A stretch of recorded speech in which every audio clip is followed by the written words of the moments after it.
108 109 പടമാണ്. 109 പടങ്ങൾ ചെയ്തു. മായാവി ഉണ്ട്, ബിഗ് ബി ഉണ്ട്, ത്രീ കിങ്സ് ഉണ്ട്, വെറുതെ ഒരു ഭാര്യ ഉണ്ട്.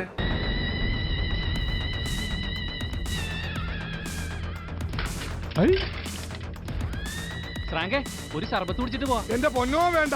എന്നിട്ട് കാശിലാന്ന് പറയുമ്പോ താരിക്കിട്ട് തട്ടാനല്ലേ? ഇങ്ങോട്ട് ഇരുന്നാട്ടെ.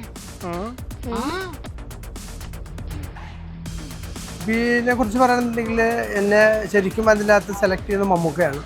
ബിലാലി കളം വിടുന്ന പ്രശ്നമില്ല.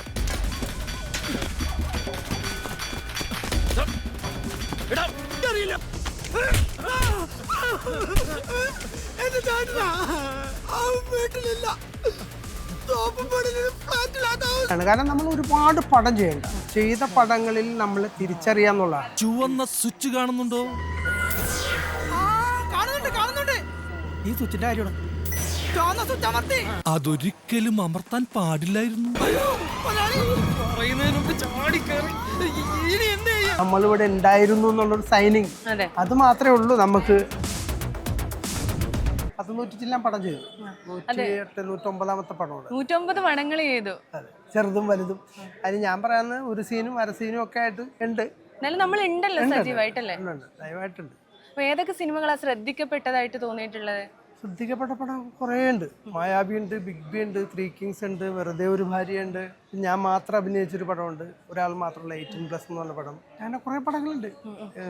അതിനിടയ്ക്ക് പിന്നെ കുറച്ചാൾ പടങ്ങളില്ലാതെ ആയിരുന്നു. പിന്നെ എൻ്റെ പ്രോഗ്രാമിൻ്റെ കാര്യങ്ങളൊക്കെ ആയിട്ട് പോയി. അങ്ങനെ വന്നപ്പോൾ കുറച്ച് ഗ്യാപ്പ് വന്നു. പിന്നെ എനിക്ക് മനസ്സിലായി എൻ്റെ പ്രൊഫഷൻ ഇത് തന്നെയാണ്, എൻ്റെ ഞാൻ നിൽക്കേണ്ട ഇടം സിനിമ തന്നെയാണെന്ന് മനസ്സിലാക്കി വീണ്ടും തിരിച്ച്. ബിഗ് ബിയെ കുറിച്ചൊക്കെ ഓർക്കും, അതിന് ബിഗ് ബി 2 ഒക്കെ വരും എന്നൊക്കെ ഉണ്ടാവോ? സാധ്യതകൾ വളരെ കുറവാണ്. ഇനി എങ്ങനെയാണെന്ന് പറയാൻ പറ്റില്ല. സംഭവിക്കണമെങ്കിൽ നല്ലത്.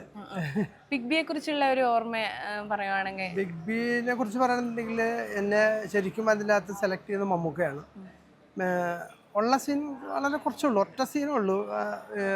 എൻ്റെ ചേട്ടനെ അന്വേഷിച്ച് വരുന്ന ഫുട്ബോൾ കളിക്കുന്ന ഓടി രക്ഷപ്പെടുന്നു, അവിടെ വന്ന് പിടിക്കണത് അത്രേ ഉള്ളെങ്കിലും ആ സിനിമ മലയാള സിനിമയുടെ ഒരു മാറ്റത്തിൻ്റെ സിനിമയായിരുന്നു.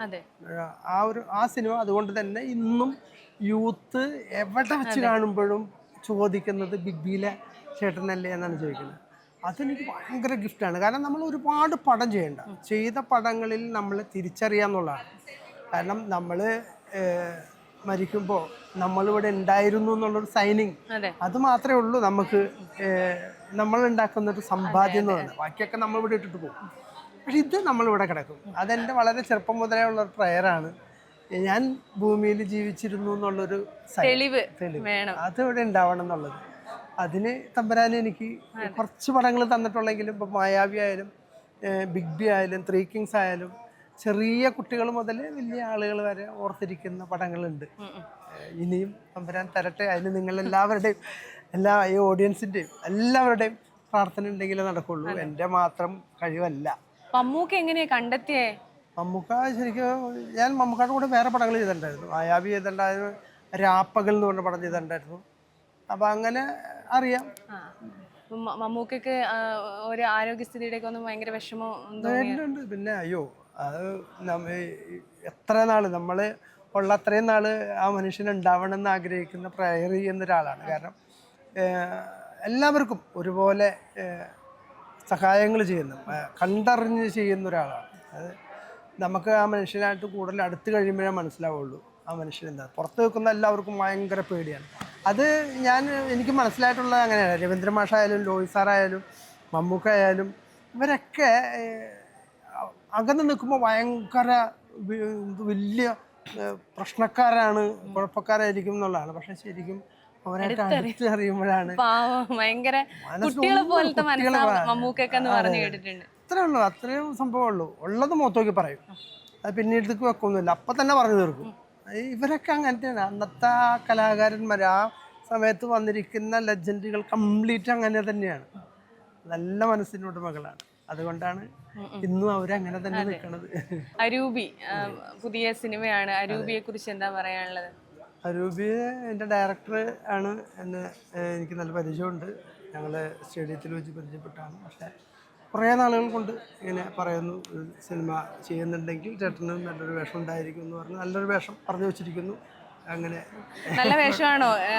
നേരത്തെ ചേട്ടൻ പറഞ്ഞതുപോലെ രണ്ടുപേരും ഒരുമിച്ചുള്ള ഞങ്ങൾ രണ്ടുപേരും കൂടിയുള്ള കണ്ണനും ഞാനും കൂടിയുള്ള ഒരു സീനാണ്. അത്യാവശ്യം കുഴപ്പമില്ലാത്ത സംഭവമാണ്, നല്ല രീതിയിൽ പോകുന്ന. കോമഡിയാണോ കൂടുതൽ, ഹൊററാണോ? ഞങ്ങൾക്ക് കോമഡിയാണ് ഇതിനകത്ത് ഉള്ളത്. പിന്നെ ഒരുപാട് കാലമായി ചെറിയ വേഷങ്ങളും വലിയ വേഷങ്ങളും ശ്രദ്ധിക്കപ്പെടുന്ന വേഷങ്ങളും ഒക്കെ ചെയ്തു. അപ്പം എങ്ങനെയുള്ള വേഷങ്ങൾ ചെയ്യണമെന്ന് ആഗ്രഹിക്കുന്നത്? എനിക്ക് ഇപ്പം ആഗ്രഹമുള്ളത് നെഗറ്റീവ് സാധനങ്ങൾ ചെയ്യണമെന്നാണ് ഇപ്പോഴത്തെ ആഗ്രഹം. കാരണം കുറച്ച് അങ്ങനത്തെ സാധനങ്ങൾ ചെയ്തിട്ടില്ല, നെഗറ്റീവ് റോളുകൾ ചെയ്തിട്ടില്ല, ക്യാരക്ടർ വേഷങ്ങൾ ചെയ്യണം, അതൊക്കെയാണ് ആഗ്രഹങ്ങൾ. തമ്പുരാൻ എന്തൊക്കെയാണ് വിചാരിച്ചേക്കണത്, തരാന്ന് വെച്ചേക്കണത്, അത് നമ്മൾ രണ്ടു കൈ നീട്ടി സ്വീകരിക്കുക, അത്രേ ഉള്ളൂ. കോമഡി നല്ല കംഫർട്ട് അല്ലേ എന്നും ചെയ്യാൻ? കോമഡി നമുക്ക് കംഫർട്ടാണ്. ഞാൻ ചെയ്തിട്ടുള്ള പടങ്ങളിലെല്ലാം എല്ലാവർക്കും ഇഷ്ടപ്പെട്ടിട്ടുണ്ട്. ഇപ്പം മായാവിയിലായാലും എല്ലാ സാധനവും, ത്രീ കിങ്സ്, ജഗതിച്ചാറിൻ്റെ കൂടെ എനിക്ക് രണ്ട് പടം ചെയ്യാൻ പറ്റി. പരൂപി ഒരു നല്ലൊരു സിനിമ ആവട്ടെ എന്ന് ആശംസിക്കുകയാണ്. ഓക്കെ എല്ലാവരുടെയും പ്രാർത്ഥന ഉണ്ടാവണം. ഷൂട്ടൊക്കെ നടക്കാൻ പോവാണല്ലേ? അതെ. വീട് ശരിക്കും? എൻ്റെ വീട് ശരിക്കും കൊടുങ്ങല്ലൂരാണ്. ഞാനിപ്പോൾ ഇവിടെ കളമശ്ശേരി ആണ് താമസിക്കുന്നത്. അപ്പം ഇങ്ങനെ സിനിമയിൽ തന്നെ സജീവമാവട്ടെ, ഇനി മുന്നോട്ട് നല്ല വേഷങ്ങൾ കിട്ടട്ടെ. സന്തോഷം, ഒരുപാട് സന്തോഷം. ബൈ.